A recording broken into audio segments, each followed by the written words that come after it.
Hey everyone, camera's on. And we're coming for the second part of national agency, talking about agency. Cameras, turn them on. All right, YouTube, if you're there, let me know. I think Cheryl, you might be watching. Just let me know you're there.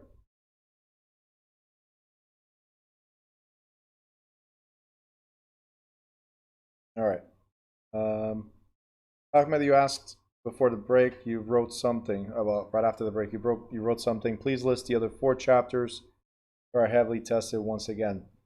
So, professional practices, brokerage, listings, contracts, they're all related to agency. So that's what I was saying, that they integrate statutes and regulations as well from the chapter, from the New Jersey portion or New York portion, whatever.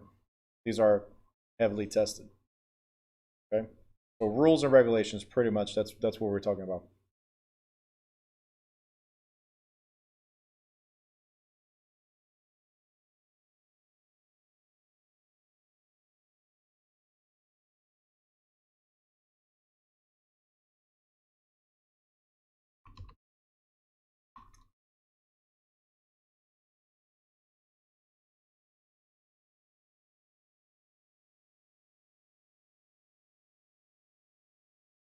All right. Cameras, I don't see all the cameras on. Make sure you turn them on, please.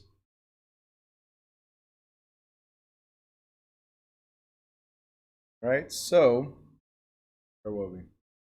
We're going to talk about intentional misrepresentation. Now, so far, we've been talking about representation, like what you should do for your client or the customer. And then these comes with your obligations, right? Now, we have to disclose stuff. There's one thing that's called misrepresentation, which is you're saying that it's one thing when it's not, right? So saying that in one thing then it's not, there's different levels to this. That is called misrepresentation, but there's different levels. There's the intentional, right? And there's the honest misrepresentation, the negligent or careless misrepresentation, right? If it's intentional, all you got to remember, if it's intentional, then it's fraud, okay? If it's intentional, automatically it's fraud. So if the seller says, please don't tell anyone about the mold in the basement, and you as an agent do not disclose the mold, knowing that there is mold, automatically is misrepresentation. Automatically is fraudulent or intentional misrepresentation because you knew about it and you did not say anything. Okay? So it's, you guys know that what the police says all the time. There's those signs everywhere that says, if you see something, say something. It applies here as well. If you see damage or know about damage, say something. Simple. Okay? So again, intentional, fraudulent, right? Then there's negligent. Now, when we're talking about negligent misrepresentation, this is stuff that you should have known. Negligent means you were careless.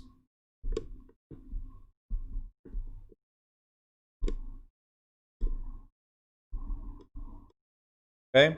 You were careless. You did not do your job right. You should have known better. It was part of your job duties to ask questions. Part of your job duties to look around, do a visual inspection. Okay? Part of your job duties to disclose what you should have known. Okay? So you should have done these things and you should have disclosed it to the other side. So that's negligent or careless misrepresentation. Negligent is you should have known. Okay? Right here. Agent should have known such facts. Okay? The other one is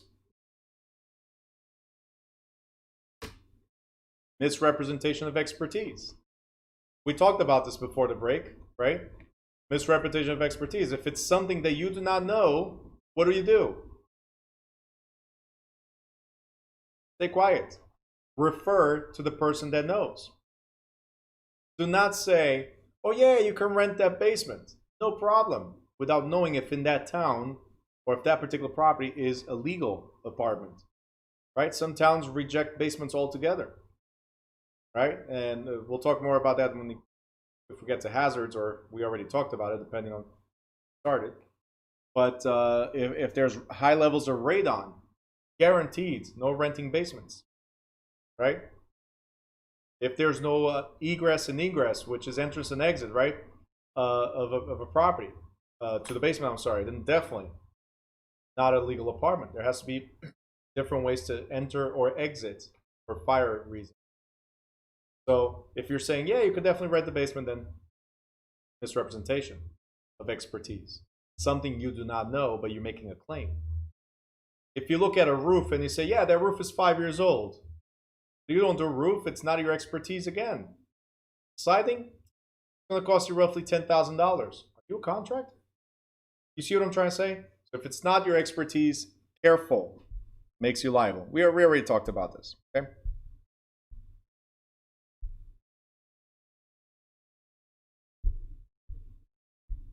Now, page 7 of this chapter, we have breach of duty. If you breach your duties. An agent is liable for a breach of duty to a client or customer. Since clients and customers rely on what? On your expertise, whether you represent them or not. They rely on your expertise, right? And actions of the agents performing within the scope of their authority. Regulatory agencies and courts aggressively enforce agency laws, standards, and regulations. So it's pretty much the fact that you have a license, you know more than the general public. You have a license, you know more than the general public. So advertising yourself as the expert of something, even though you just got your license, is also illegal, right? You cannot go and say, I'm the expert. It's illegal. You just got your license. So make sure you guys clearly understand your duties. Again, a breach of duty could result in rescission of the listing agreement, which means you lose your potential commission. I'm like, who cares? It's only $10,000. I can get another listing, right? No problem there. Forfeiture of any compensation that you may have already earned. Oh, I already put $500 into this. Yeah, you lose it. Look, you know what? It's only $500. You get another one. The biggest problems are these two, right? Disciplinary action by state license, by state license law authorities, including license suspension or revocation, and suit for damages in court. So these first two, I always say, swipe left, get another one. No problem. You lose a seller, you lose a buyer, no problem. But if you understand the consequences of your actions could lead you to losing your license and paying fines, and also being sued for compensation by the client or customer, right? If you understand these last two, you'll understand again why I keep on saying client first, then commission. Don't fall into the trap, okay? Client first, then commission. All right. Forms of real estate agency, guys, very simple. We already talked about this a couple of times, which is single agency, sub-agency, dual agency, no agency, or no sub-agency. To make it simple, I represent the seller and the seller only. I represent the buyer and the buyer only. I represent both in the transaction, so dual agency, or I represent nobody, no agency. I'm the transaction broker. I'm just helping the transaction go through. That's it. I'm mediating. So the primary forms of agency relationship between the brokers are, as I said, single agency, dual, or sub. And there's a fourth kind of relationship referred to as transaction brokerage, where no agency relationship exists in the transaction. And finally, some states are beginning to disallow sub-agency altogether. Okay, so I'm going to even skip sub-agency. It's not talked about in the state exam anymore. It's being skipped altogether. But students are advised to ascertain which agency relationships are allowed and practiced in a particular state. So, single agency. It's not the Beyonce song, okay? Not now. I'll talk about the Beyonce song later. But all the single agents, remember, you represent the client only. One client. That's it. One client. Guys, I got 5 cameras that are off. Make sure your cameras are on, please. Subagency is not used anymore as far as different agencies representing.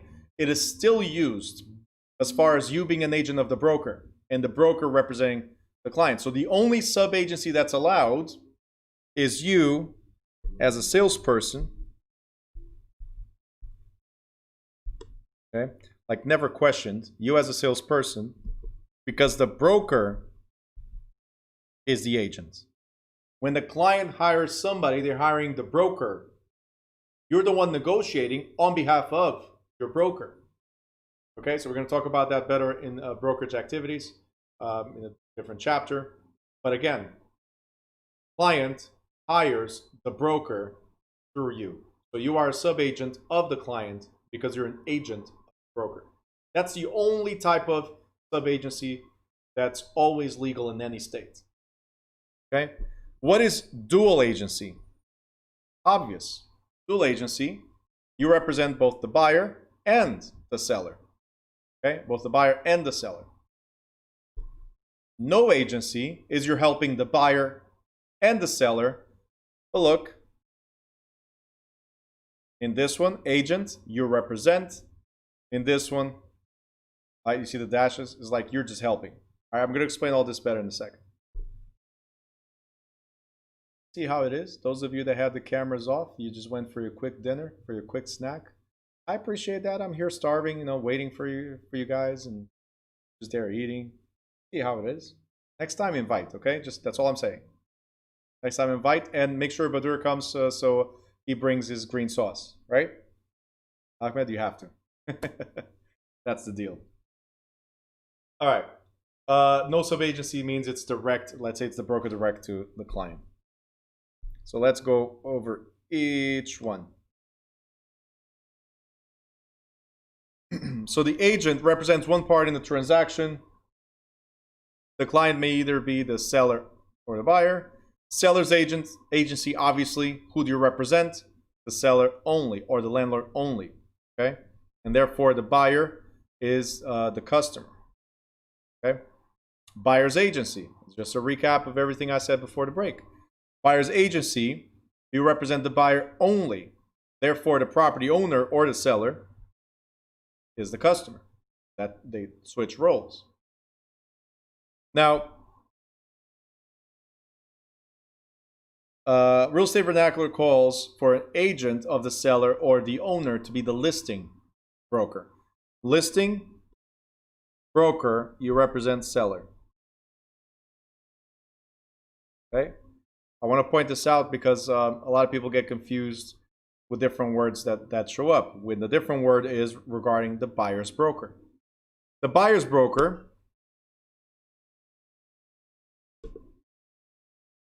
is also known as the selling broker. So the listing broker is the one that represents the seller, but the selling broker is the one that represents the buyer, right? Why is that? Because, very simple. Here's my phone, right? If I put this phone on the shelf at Walmart, as an example, then Walmart is listing the property, right? Listing the phone is the property, listing. But then Walmart has people there that you want a phone, and they'll be like, hey, here's a phone, right? Whoever concludes the sale is the one that's sold. That's the selling broker. Listing broker is the one that just put there on the display, just advertised. You guys got it? Selling broker is the one that brought the buyer and said, hey, boom, want to buy? Close the deal. It's the buyer's broker is the one that accomplished the sale. The selling broker, again, the most complicated one to remember. Listing represents the seller. Selling broker represents the buyer. Okay? Can you explain again? Yeah.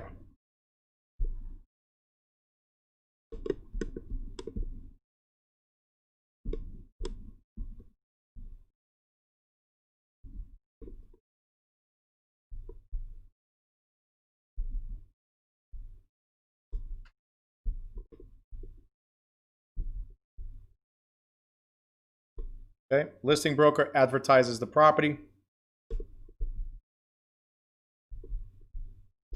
Selling broker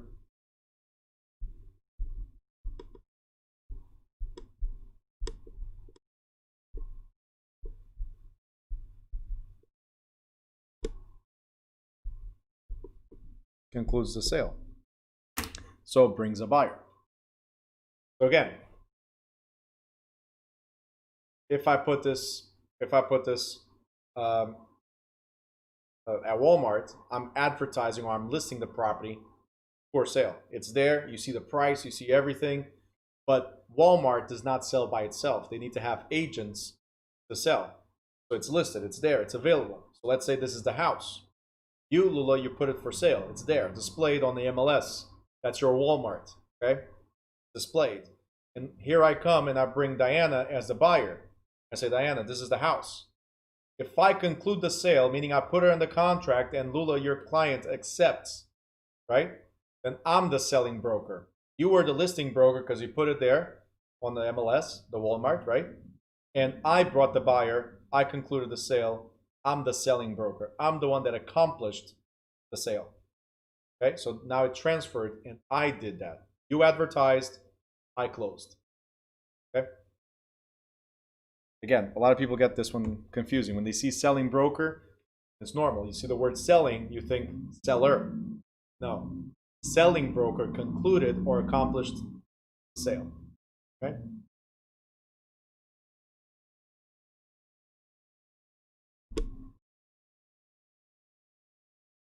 Again, we're going to skip sub-agency. And we go to dual agency. Next page. Now, under dual agency, I'm going to put something in big, bold letters. To be legal, it must be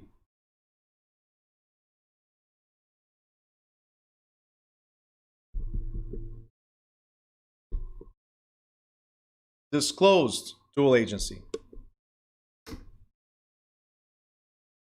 What does that mean? Joel, yes, listing has the product. I don't know which product you're talking about, but listing has the product. We're talking about houses. But, sorry. We're all adults, so we're good. I think we're all adults, right? All right. So disclose dual agency. What does that mean?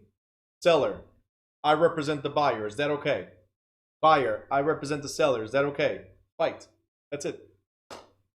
That's it. We make sure each corner knows who the opponent is, and we're there to be the referee. That's all we're doing. You guys got it? Simple. Disclosed. If they do not know, and why do we need to disclose? Because there's something called compensation. Compensation in this scenario equals conflict of interest. Right? Because you're going to get compensated by representing both sides. You're going to get the full compensation. Isn't that a conflict of interest? Right? Because whose interest are you going to have the most? Are you going to represent more the seller than the buyer? No, you have to represent them equally. But because you're expected to get full commission, the seller's entitled to know, oh, okay, you want to represent the buyer as well, and I'm paying for both sides as you represent the buyer and me. Are you going to uphold my interest? Are you going to give information that you shouldn't? You have to say, no, Mr. Seller or Mrs. Seller, I'm not. I'm going to keep your interest above anybody else's in terms of the sale. But I'm also going to protect the buyer in terms of information that the buyer might deem confidential. So I'm not going to give information to the buyer the same way I'm not going to give you information of the buyer.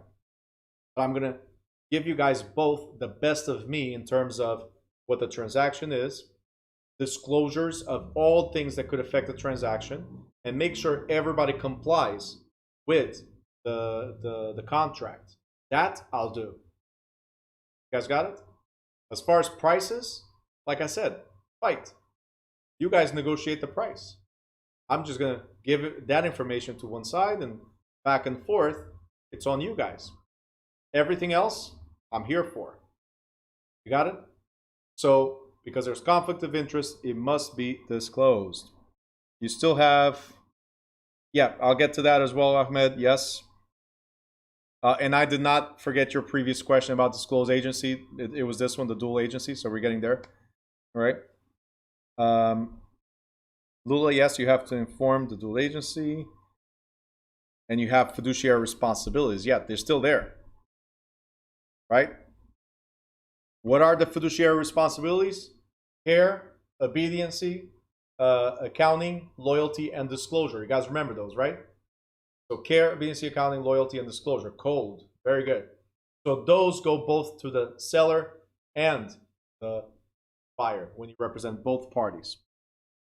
So the issue is, again, conflict of interest. You cannot pull more to one side or pull more to the other, and you're getting compensated. So both parties must be fully aware. In fact, they must have written informed consent.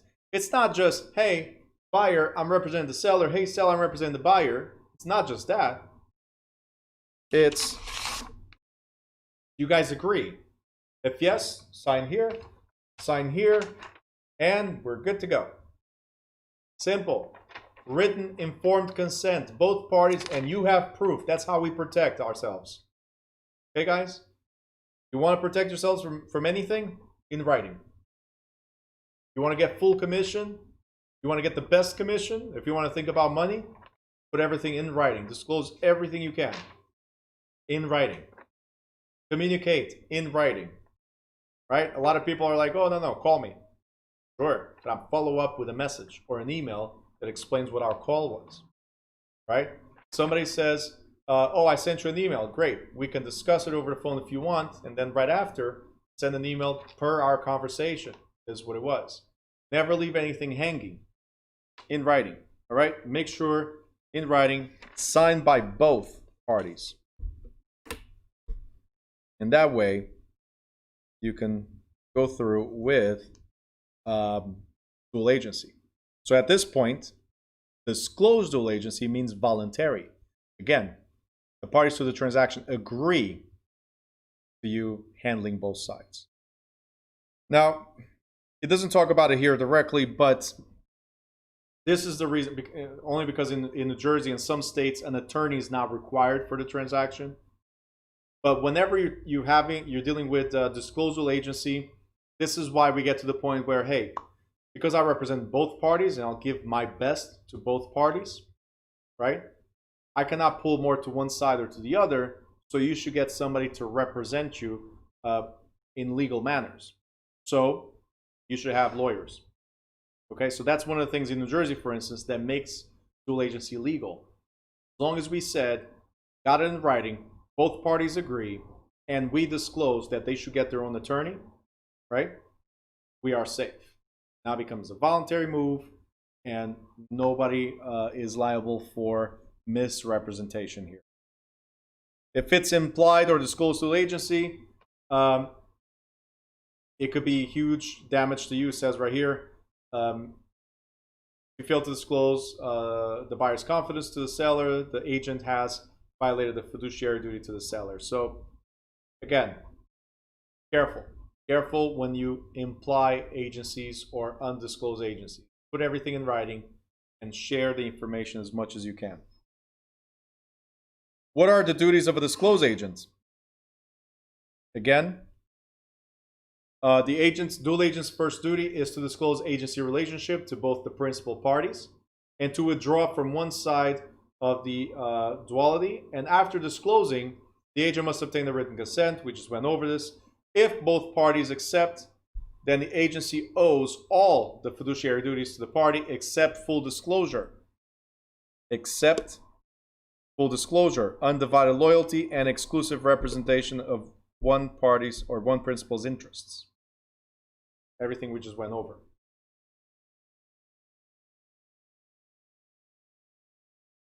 All right. Next. In recent years, so we have the no agency, next page. And no agency is the transaction broker. In recent years, the brokerage industry has striven to clear up the question of who works for whom. Now, this one will be the most complicated to understand, so if you have questions, drop the questions right after this, okay?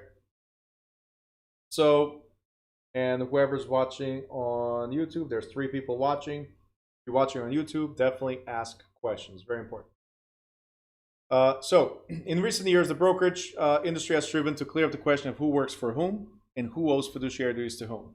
A recent solution allows a broker to represent no one in the transaction, right? That is, that the broker acts as a transaction broker, or, more simply, a facilitator.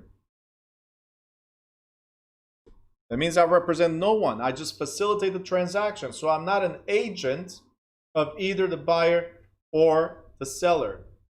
So, in this relationship, the facilitator does not advocate the interests of either party. It means they are customers. I gotta treat you fairly and honestly. I still have all these duties right here, right, which come with treating fairly and honestly. Again, if you are a transaction broker, if there's no agency, then you have customer only. And why is that? Because the word agency means what, guys? Let me know in the chat. The word agency means what?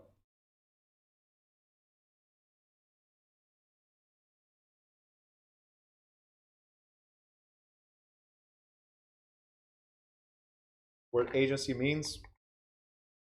Oh, something missing there. Something missing there. Lula, are you copying from Ahmed?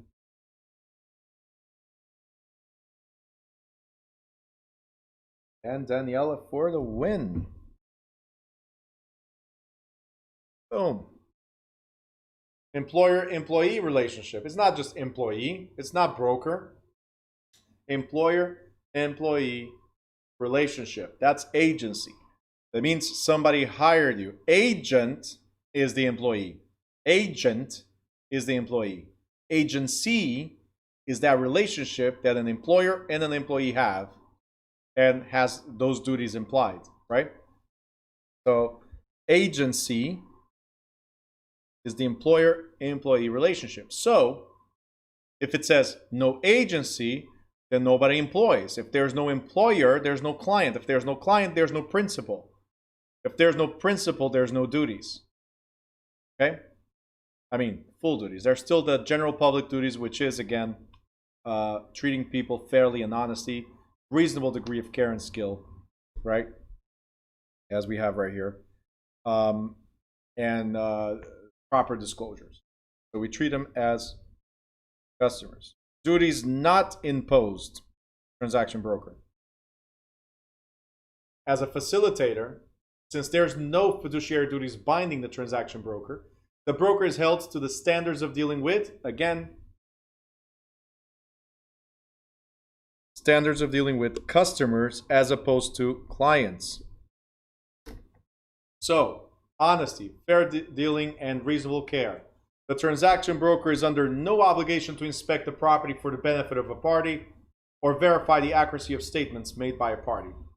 And the biggest reason, guys, why you need to understand this, very simply, first of all, who bought a house? Raise your hand if you bought a house. Great. Sold a house? No. Okay. So those of you that bought the house, did you use an agent? Yes? Okay, great. Use an agent. Great. Did they act as a buyer's agent or as a transaction broker? Do you even know? Let me know in the chat if you knew this.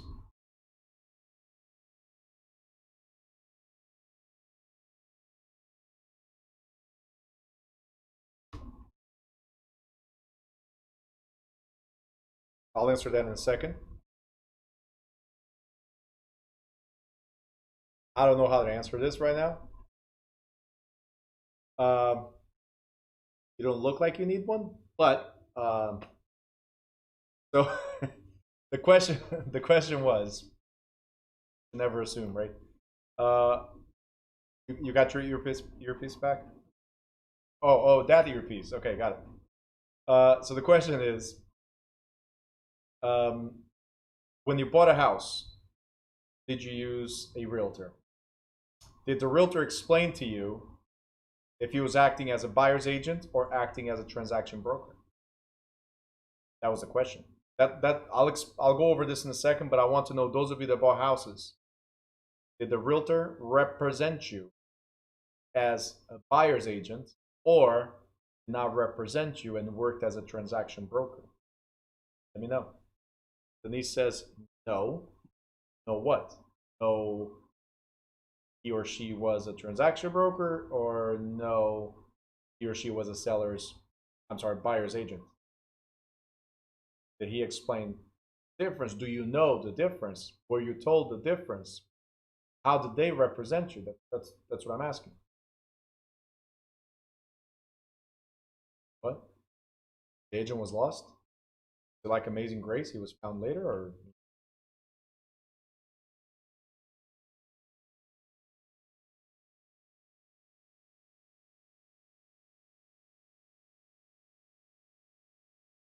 Rookie. Plenty.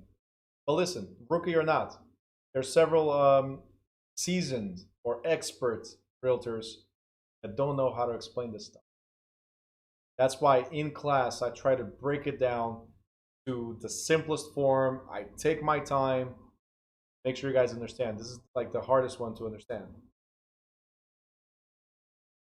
Cheryl says buyer's agent. I think, can't remember if he's YouTube.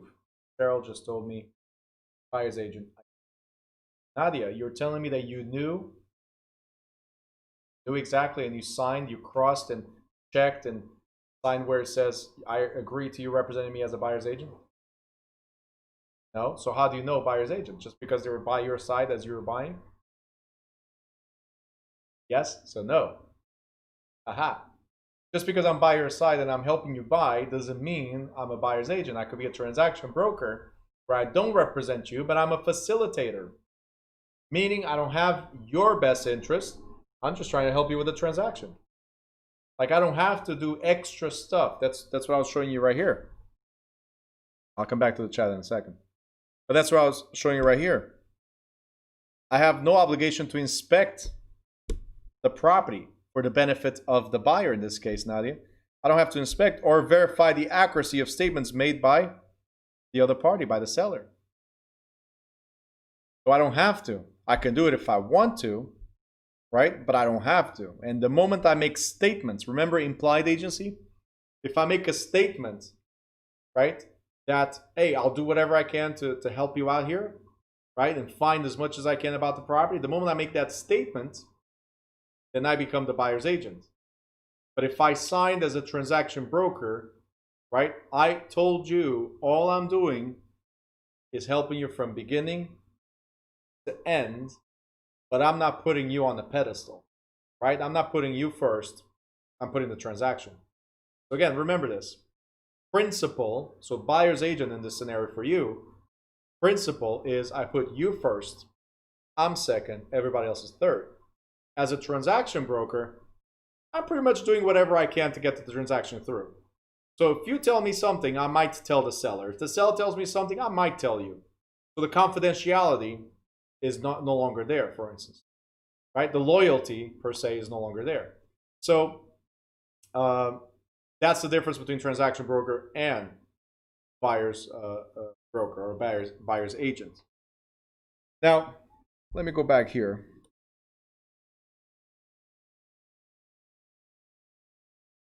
There was a question here from Lula right here. So what's the purpose? Can lawyers do this? Do you think a lawyer is going to walk through the house with you? The lawyer is going to prepare a contract on a real estate transaction? No.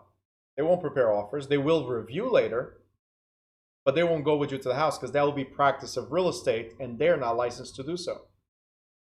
So that's the difference. They can't, right? Having an attorney protect your best interest after we put an offer and it's accepted, that's a different story. But as far as the house itself, we're the ones that are handling the transaction. I'm just not representing you. You guys get it?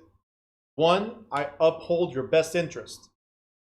I'll make sure, I'll do backflips if I have to get the accuracy of these statements. I'll look at the property, all the details of the property. In another, I'll open the door, but you walk through the house by yourself and it's on you. It's pretty much the biggest difference here.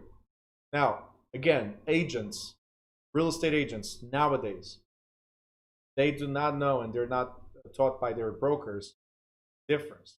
That's why as soon as you guys pass the state exam, unfortunately, most of you will forget this and will have to be retrained. In fact, every state has some type of form that explains the relationship. Some type of form. Here in New Jersey, we have what's called consumer information statement that explains to the seller or to the buyer or to both, if I represent you as a sales agent, this is what you can expect. If I represent you as a buyer's agent, this is what you can expect. If I represent both of you, this is what you can expect. And as a transaction broker, I don't represent you, and this is what you could expect. So it's a form that clearly explains, and all of you signed that form, right? Buyers? All of you got that form, and you read it, and it was explained to you, right? Raise your hand. Only one, and Daniela's like, I think so. Listen, a lot of I'm laughing, but it's sad to say. And again, I'm the instructor, so everything I say is by the book. Everything I say is the law, right? But then when you're out there, you forget the law until the law hits you in your face. So it's right. It's just like driving a car. You know you're supposed to check your tires before you get in the car. You know you're supposed to check the mirrors and everything, the lights, put the seat belt, right? But how many times you get into the car and the seat belt is the last thing you put? You turn on the car, you never check the tires, you never check the lights, you just boom, go, right? How many times? You know the law, but then in practice, we skip a lot of things, we cut a lot of corners, right? So this form, I'm supposed to sit down with you, and we'll go over this when we get to the New Jersey portion or the state portion, right? This form is supposed to be signed by the client that says, hey, I understand you're going to be the sales agent. I understand you're going to be buyer's agent. I understand you might represent the other side later on if the opportunity shows up, right? Or I understand that you don't represent me, you're just helping me conclude the sale, right? Signed, filed. And it's the first document that must be given. What a lot of agents do, because they're trained that way, is this form is given with the first official documents of a contract, whether it's a listing or a purchase. And they just say, hey, sign this, sign that, whatever. And then they backdate the document to the day you met. Right? So remember, that's illegal. You're supposed to be aware of the duties that the agent has to the seller or to the buyer or to both or neither. You're supposed to know that up front before you open your mouth about, hey, I want to buy or I want to sell. All right? Because again, anything you say, depending on how I represent you, anything you say could be held against you in this transaction. So you have the right to stay quiet to a certain extent. All right? So I hope you guys understand this. Hey, Ruth. Welcome. All right, Ahmed got his earpiece back. Broadcast, okay. Cover that. Nope, you weren't told, but you signed the document, Denise. Okay. All right, number one rule, you said before, business with family is rough, and agent was a family member. Yep.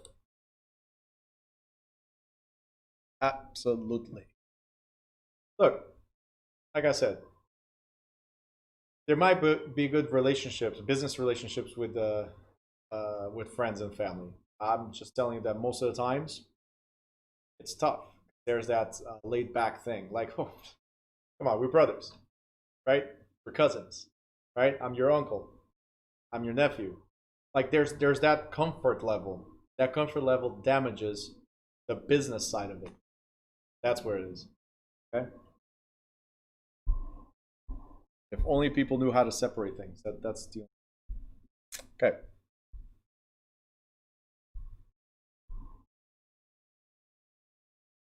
Agency disclosure rules. So I already went over all of these, so this should be a breeze. The objective or the goal of disclosures, right? Seller's agent disclosures, buyer agent disclosure, dual agent, and facilitator. So it should be a breeze, right? So objectives or goals of the disclosure obviously is to remove confusion about who the agent works for. The reason why we have to disclose agency relationship, or who am I to you, seller, or who am I to you, buyer, right, or landlord tenant, is obviously to figure out who I represent and who do I work for. So it may obviate complaints arising from customers and clients who feel they have been deceived.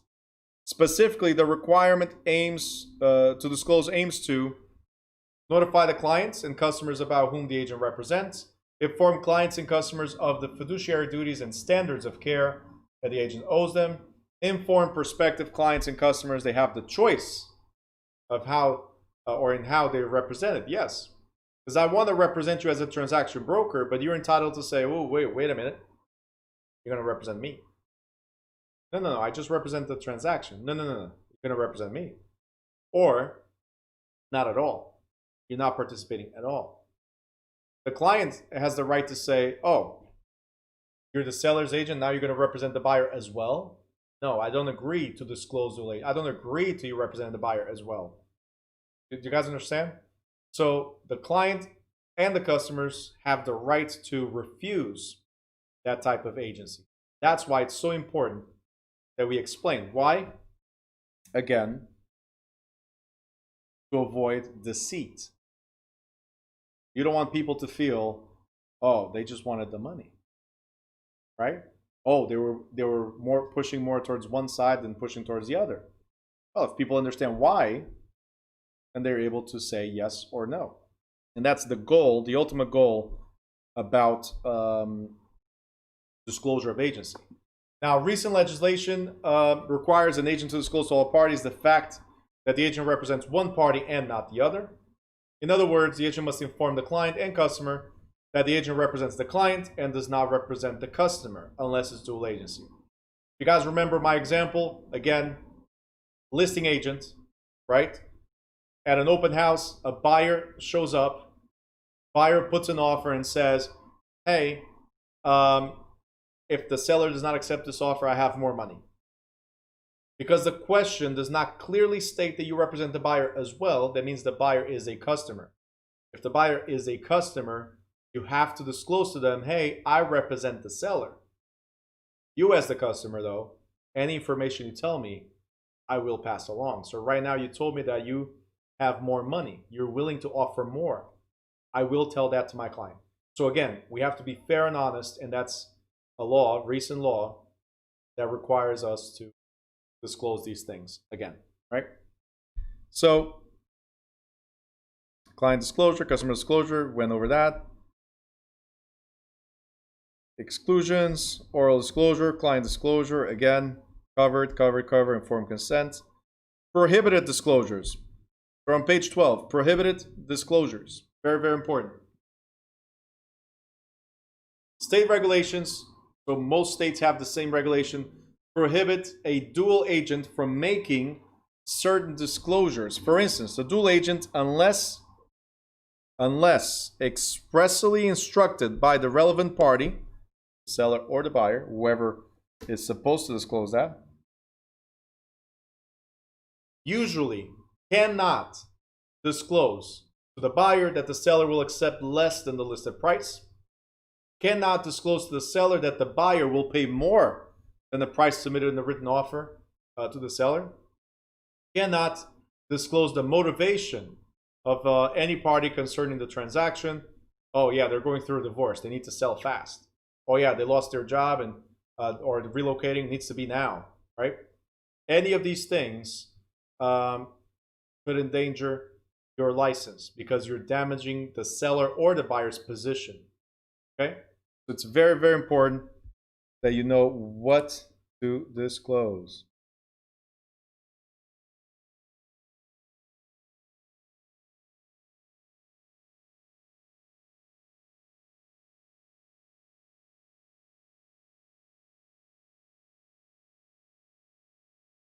Denise, you just noticed that now. I appreciate it though.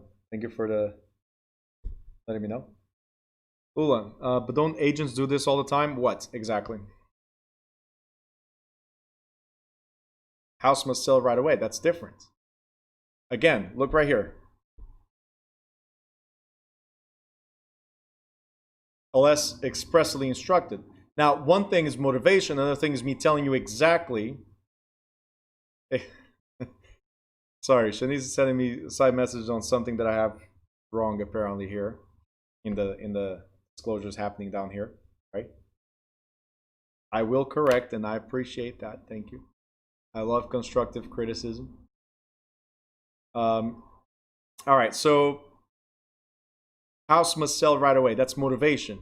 Now, me telling you, and again, we gotta have permission even for that, but me telling you the sellers are going through a divorce, that tells you already that you must sell yesterday, right? How quickly can you get rid of the other party? That's the question here, right? We're trying to divorce, meaning we want to split yesterday, not now, not later, yesterday.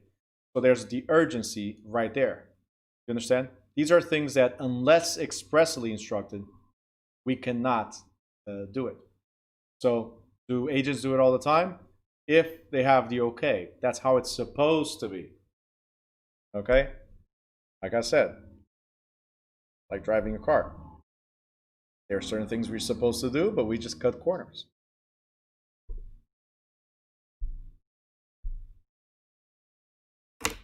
Only 12 pages took us this long. You see how intense this chapter is? We're going to repeat this 1,000,000 times, by the way, over the next few chapters. Repeat this 1,000,000 times. Throw me questions if you have. Any questions you might have, let me know.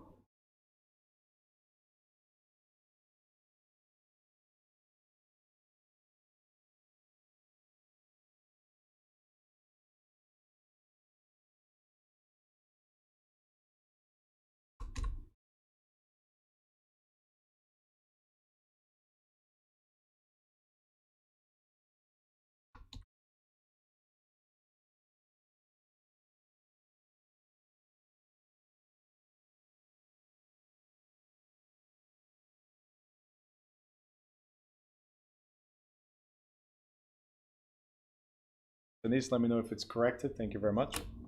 All right, so questions? Any other questions? YouTube questions? Hit me up now.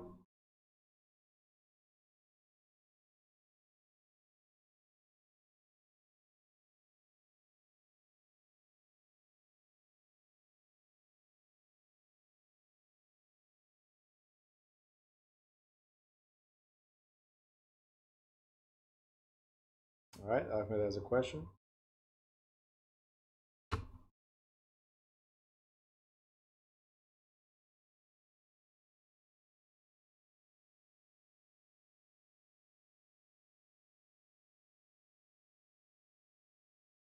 Make sure this is like, if you're not watching replay of the other chapters, which you should, this is one of those chapters I recommend you replay over and over and over again in the student portal. Or if you guys are watching on YouTube, should be there as well. Look for the playlist. There's a playlist with all the chapters. Cheryl has no questions. Ruth, do you have questions? Let me know.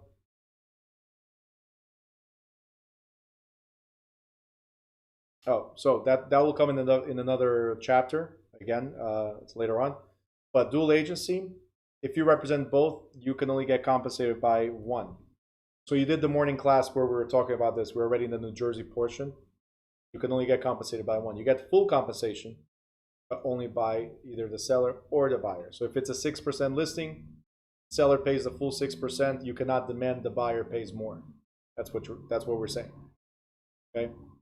And the buyer agreed to pay the full 6 instead of the seller? Sure, but you cannot demand more from the seller. You get paid from one or the other, so you get the full commission. And again, it's state specific how it is allowed, right?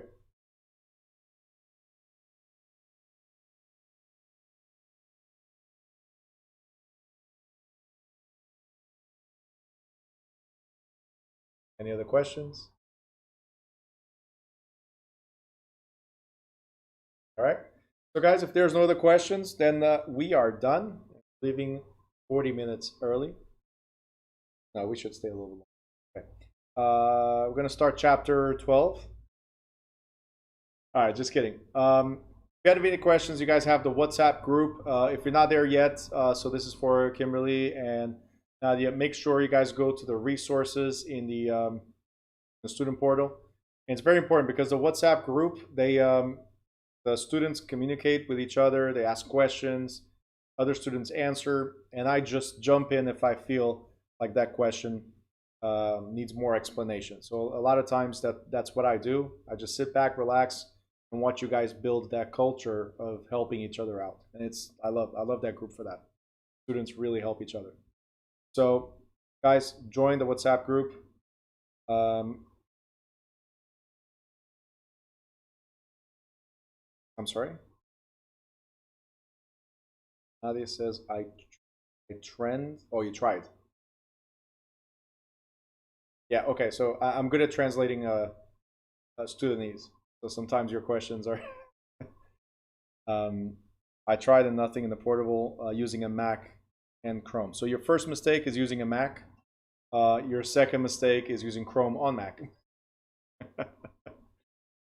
I'm just messing with you. Let me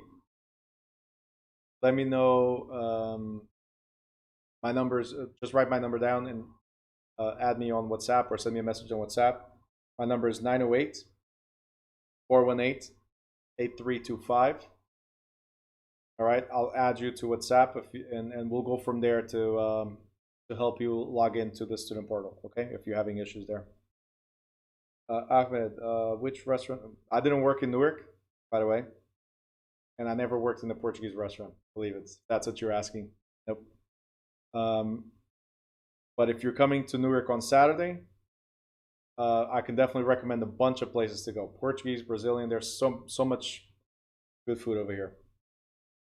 Kimberly, I only give out my number once. I'm sorry if you only got the first digits. That's it. You're missing 8325. 908 418 8325. Of course. Richard just wrote Portugalia restaurant because right next to it, there's Twins Barbershop, which he owns. And that's where I get my haircuts. That's it. All right, Cheryl, thank you very much. Ruth, thank you very much. Definitely watch this as many times as you guys can. Again, look for the playlist in the New Direction channel, New Direction School channel. There's a playlist right at the entrance of the channel, and playlist includes all the chapters in order, so you can go there for the reviews.